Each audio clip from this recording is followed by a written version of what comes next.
हमारे घर में पिछले 2 सालों से एक नौकरानी काम कर रही थी, जो कि बहुत ही ज्यादा ईमानदार थी। लेकिन 4 दिन पहले किसी बात पर नाराज होकर मेरे पति ने इसको नौकरी से निकाल दिया था और ये 4 दिन मुझे घर का सारा काम करना पड़ा था, जिससे मैं बहुत ज्यादा थक जाती थी। मैंने अपने पति से शिकायत की कि आपने नौकरानी को तो निकाल दिया, अब मैं बहुत थक जाती हूँ, मुझसे सारे घर के काम नहीं होते। ये शिकायत मैंने सुबह की थी और आज शाम को वापसी पर मेरे पति के साथ एक लड़की थी, जिसका इंट्रो उन्होंने ये कहकर करवाया कि तुम्हारी नई नौकरानी है और ये इधर ही रहा करेगी। मैंने इस लड़की से कहा कि वह नकाब हटा दे, लेकिन जब इस लड़की ने अपने चेहरे से नकाब हटाया तो मेरे पाँव के नीचे से जमीन निकल गई। ये मेरे पति को क्या हो गया है? ये ऐसा कैसे कर सकते हैं? मेरा नाम मारिया है। मेरी शादी को 3 साल हो चुके थे। मैं अपने पति के साथ अलग घर में रहती थी। शुरू का 1 साल तो मैं ससुराल में सबके साथ रही, लेकिन इसके बाद जब हमने अलग घर लिया तो मैंने पति से कहकर एक नौकरानी रख ली। वो बहुत अच्छी थी, उम्र में मुझसे काफी बड़ी थी, इसलिए उनके पास काफी तजुर्बा भी था। वह सुबह सुबह आ जाती थी और रात हुए वापस चली जाती, सारे घर के काम करती और उसके साथ साथ मेरा भी बहुत ख्याल रखती, जैसे कोई बड़ी बहन हो। मैं उनके साथ बहुत खुश थी और मेरा टाइम उनके साथ बहुत अच्छा गुजर जाता था, क्योंकि पति तो सारा दिन ऑफिस में होते थे। मैं जो शादी के बाद एक नए खानदान में गई थी और इसके बाद बिल्कुल अकेले घर में आ गई थी, उनकी वजह से मुझे कभी भी अपने खानदान की कमी महसूस ना हुई। वो मेरी छोटी छोटी बातों का भी ऐसे ख्याल रखती थी जैसे कोई बड़ी बहन या माँ हो। मेरे पति भी उनकी बहुत इज्जत करते थे और जरूरी चीजों का ख्याल रखते थे।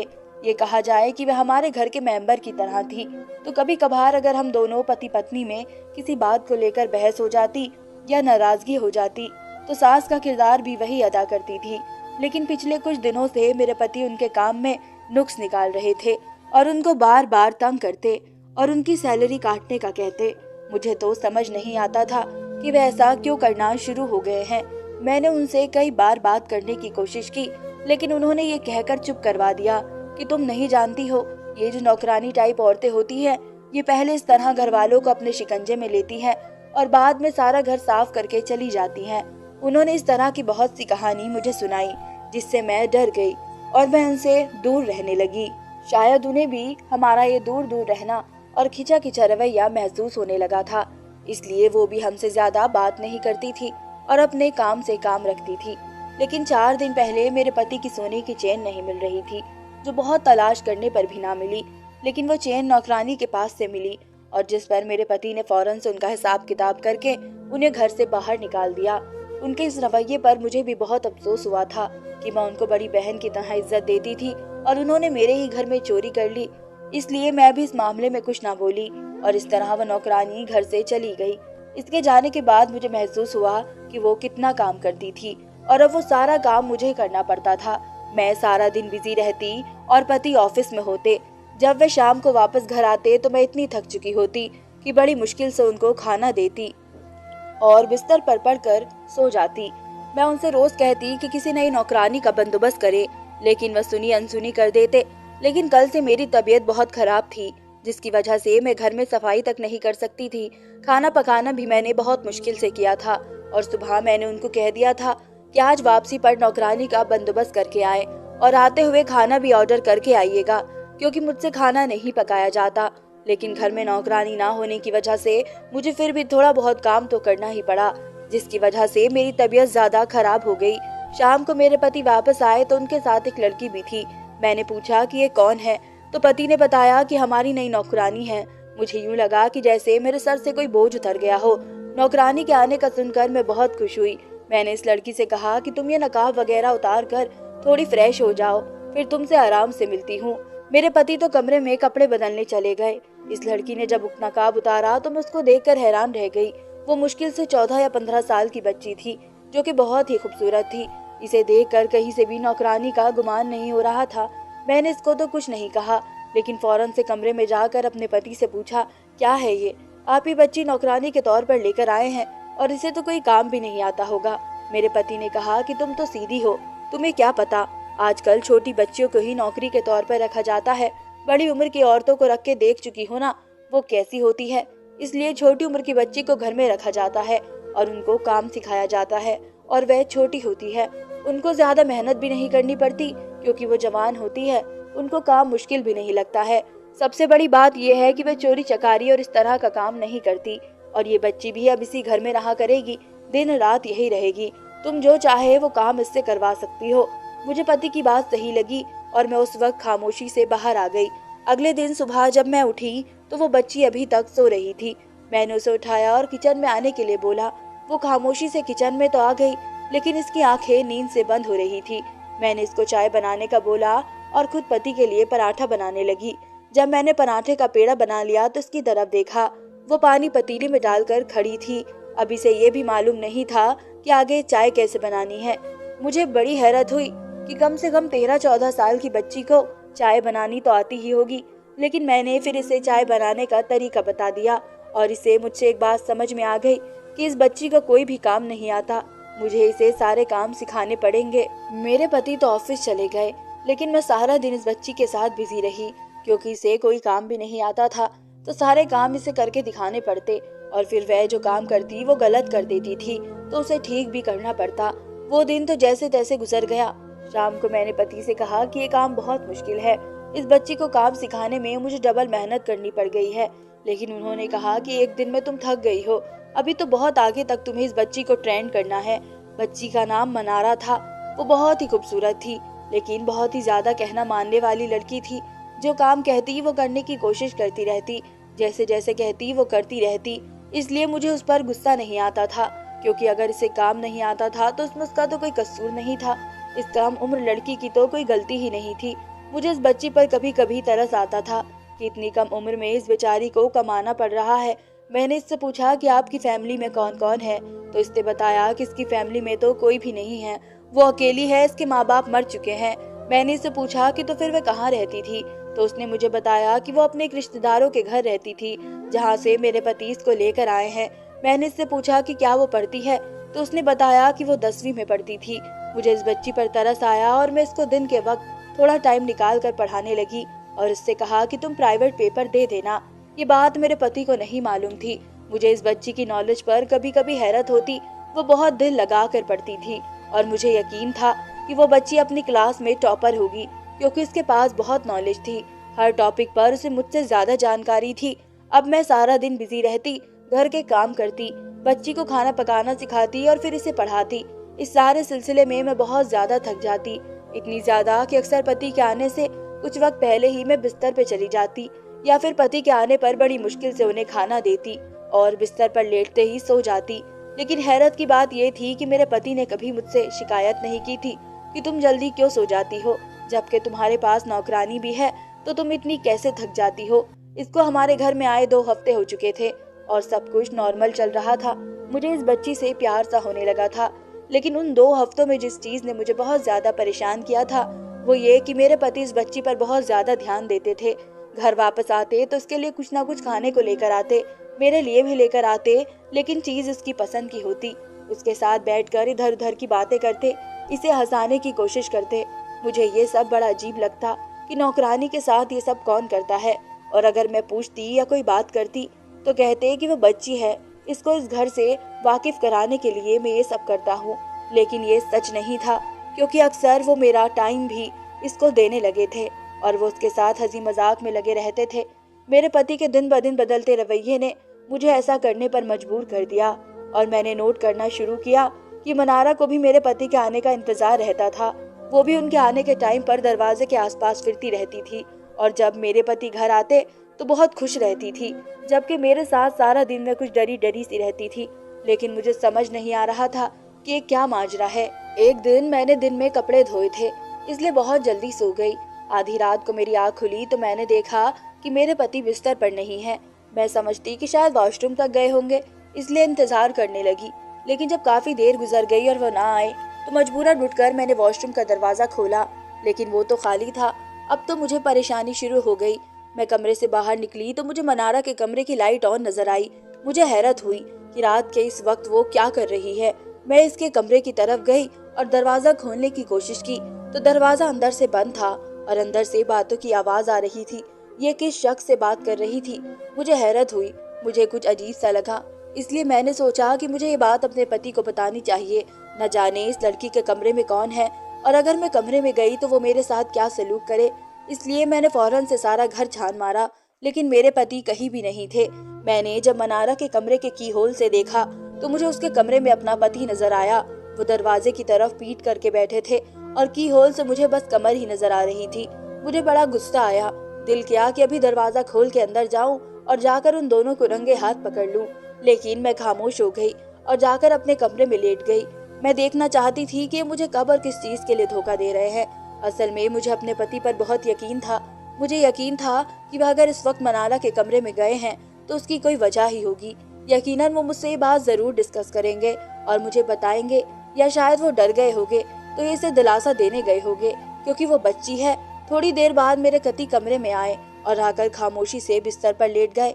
मुझे लगा कि दूसरे दिन सुबह मनारा नहीं उठेगी या इसके अंदाज में कुछ बदलाव होगा, लेकिन सुबह के वक्त दोनों बिल्कुल नॉर्मल थे। मनारा भी रोज की तरह उठ गई थी, जिससे मुझे महसूस हुआ कि सब पहली बार नहीं था। अगर ऐसा पहली बार होता तो कम से कम मनारा या मेरे पति के अंदाज में कोई बदलाव जरूर होते, और अगर कोई परेशानी होती तो यकीनन मुझसे इस बारे में बात करते। इसका मतलब यही है कि उन दोनों के बीच में कुछ चल रहा है जो ये मुझसे छुपा रहे हैं। मुझे उन दोनों पर गुस्सा आने लगा। सबसे ज्यादा गुस्सा तो मुझे पति पर आ रहा था कि वो इतनी सी उम्र की बच्ची के साथ ऐसा कैसे कर सकते हैं। क्या वे इतने गिर गए हैं कि घर में बीवी के होते हुए किसी दूसरी पर नजर रख रहे हैं? और मनारा, इसे और तो कोई काम नहीं आता, लेकिन ये काम बड़े अच्छे से आता है। इसके बाद से मेरा रवैया मनारा के साथ थोड़ा सा कड़वा हो गया। मैं इसे सारा दिन बिजी रखती और इतना कि वो थक कर जल्दी सो जाए, लेकिन मैंने महसूस किया कि वो जितनी भी थकी हुई हो मेरे पति के आने का इंतजार करती रहती।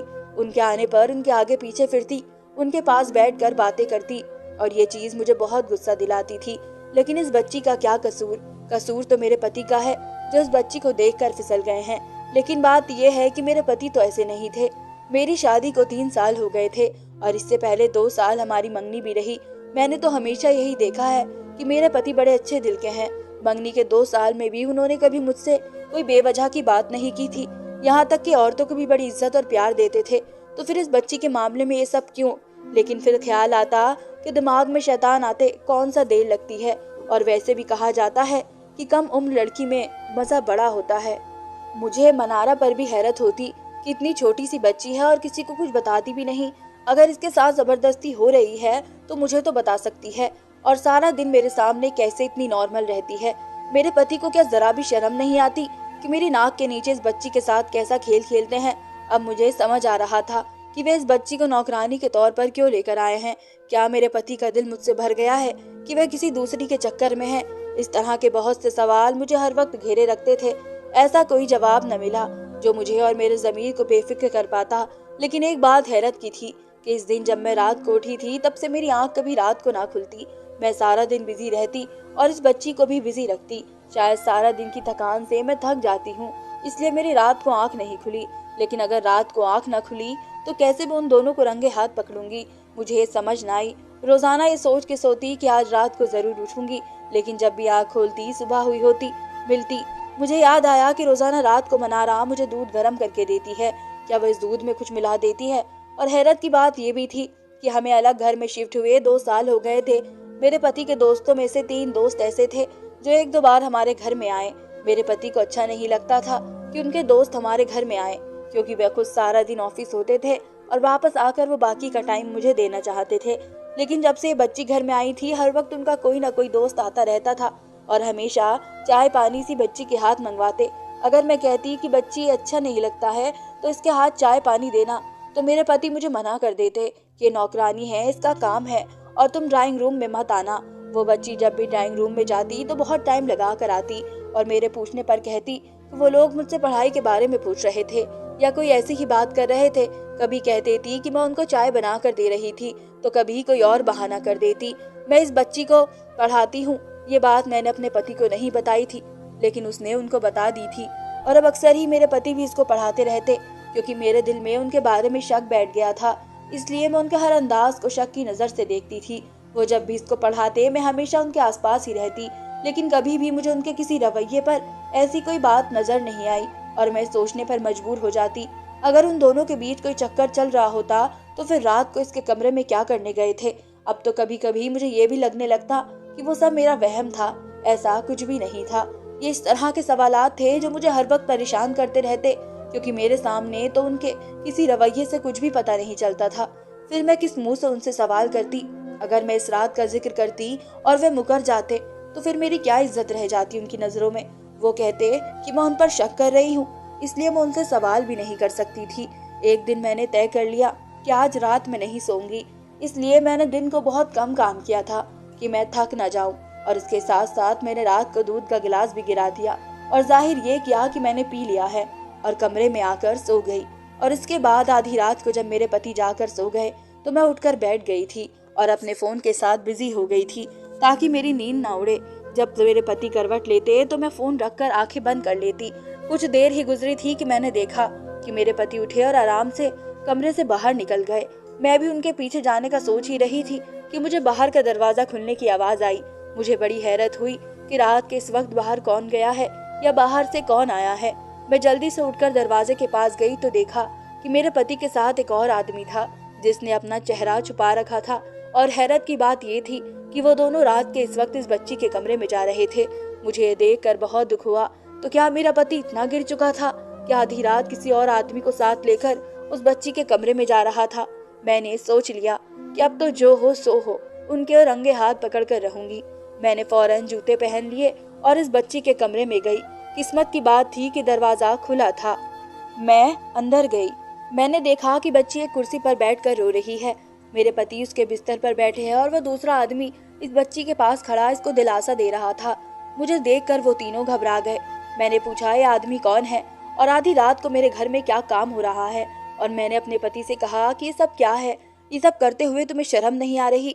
ये छोटी सी बच्ची हमारी जिम्मेदारी है और आप एक और आदमी को पकड़ कर ले आए हैं। क्या कर रहे हैं आप लोग? आप लोगों ने इसके साथ क्या किया है? क्यों रो रही है ये बच्ची?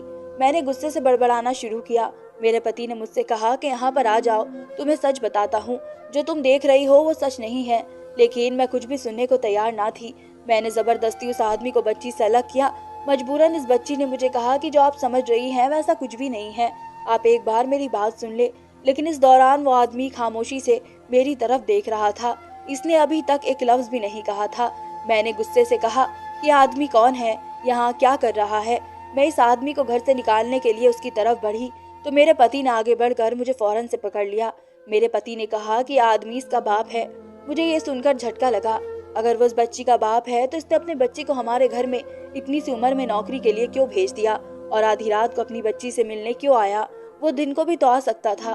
मैंने सवाल करने शुरू कर दिए और कहा कि आप लोग मुझे पागल समझते हैं कि आप लोग जो कहेंगे मैं इस पर यकीन कर लूंगी कि ये बच्ची का बाप है और मैं मान जाऊंगी? ऐसा कुछ नहीं है। मैं आप लोगों की कंप्लेंट करूंगी और इस बच्ची को भी नहीं छोड़ूंगी जो मेरे ही घर में रहकर ये सब कर रही है। और पति ने कहा कि तुम तसल्ली से बैठकर एक बार सारी बात तो सुनो, फिर जो तुम कहोगी वही होगा। मैं खामोशी से बैठ गई। मेरे पति ने बताया कि आदमी उनका दोस्त है और इसकी शादी एक अमीर घराने में हुई थी। शादी पसंद की थी, इसी वजह से लड़के के माँ बाप ने शादी को स्वीकार ना किया और ना ही लड़की के माँ बाप ने, और ये दोनों अलग घर में रहने लगे। ये उनकी बेटी है और बहुत ही नाजों से पली है और ये दोनों बहुत कुछ जिंदगी गुजार रहे थे। लेकिन एक एक्सीडेंट में इसकी बीवी की मौत हो गई। अब वो मौत हादसा है या कत्ल अभी तक मालूम नहीं हो सका है। और इसके बाद से इसकी बीवी के घर वालों ने इस पर कत्ल का इल्जाम लगाया है और इसको मारना चाहते हैं, जिसकी वजह से ये दुबका हुआ है और वे इस बच्चे की जान भी लेना चाह रहे थे। इसने मुझसे मदद मांगी तो मैं इस बच्चे को इस घर में ले आया। मैंने तुम्हें सच नहीं बताया और कहा कि बच्ची एक नौकरानी है ताकि तुम इसे कुछ काम सिखा दो और अगर घर में कोई आ जाए तो इसको काम करता देखकर नौकरानी ही समझे। मैं इसे प्यार इसलिए करता हूँ कि मुझे अपनी बच्ची की तरह लगती है और ये मेरा दोस्त है जो भेष बदल कर कभी कभी दिन को भी इससे मिलने आता था और कभी इस रात को अपनी बेटी से मिलने आ जाता है। मुझे अपनी सोच पर शर्मिंदगी हुई और मैंने उन सब से माफी मांगी और मैंने कहा कि जहाँ तक हो सके इस बच्ची का ख्याल मैं रखूंगी और आप लोगों का साथ दूंगी। लेकिन अगर देखा जाए तो सब में मेरा कोई कसूर नहीं था। उन सबको ये सच मुझे पहले ही बता देना चाहिए था। मैंने अपने पति से कहा कि अब ये नौकरानी नहीं है, ये हमारी बेटी है और हम इसको बेटी की तरह ही पालेंगे। आप कल से किसी नई नौकरानी का बंदोबस्त करें। तो मेरे पति ने कहा कि पुरानी नौकरानी बहुत अच्छी थी, मैं तो सिर्फ इस बच्ची को घर में लेकर आने के लिए ये सब कर रहा था और उसने कोई चोरी नहीं की है। दूसरे दिन हमने जाकर उनसे माफी मांगी और उनको कहा किसी परेशानी की वजह से आपको घर से निकालने के लिए हमने ये सब किया था। हमारी वो नौकरानी जिसे मैं मौसी कहती थी वो बहुत अच्छी है, उन्होंने हमें माफ़ कर दिया और दूसरे दिन से हमारे घर में आने लगी और उन्हें भी मनारा की हकीकत मालूम हो गई थी। उन्होंने मेरा बहुत साथ दिया और एक माँ की तरह मनारा की भी परवरिश की। इसके बाद तकरीबन 2 साल मनारा हमारे घर में रही। मैं इसे अपनी बच्चों की तरह रख रही थी। इसे पढ़ाया, लिखाया, अच्छा पहनाया और बाद में इसका बाप हर इल्ज़ाम से बरी हो गया और जो इस पर कत्ल का इल्ज़ाम लगा था वो भी झूठा साबित हो गया। इसकी बीवी को इसके माँ बाप ने ही मरवाया था। इस तरह वो हर चीज़ से आज़ाद होकर अपनी बेटी को ले गया। आज भी वो बच्ची कभी हमारे घर में आती है और हमसे अपनी बेटियों की तरह ही चाहते हैं और वे और इसका बाप इस चीज़ को हमारा एहसान मानते हैं। लेकिन सच तो ये है कि मैं उनका साथ देकर कोई एहसान नहीं किया था, क्योंकि बुरा वक्त कभी भी और किसी पर भी आ सकता है और बेटियां तो बहुत ही नाजुक होती है, उनकी हिफाजत करना फ़र्ज होता है। और सच्चाई का साथ देकर मेरा ज़मीर भी बेफिक्र हो गया था। धन्यवाद दोस्तों।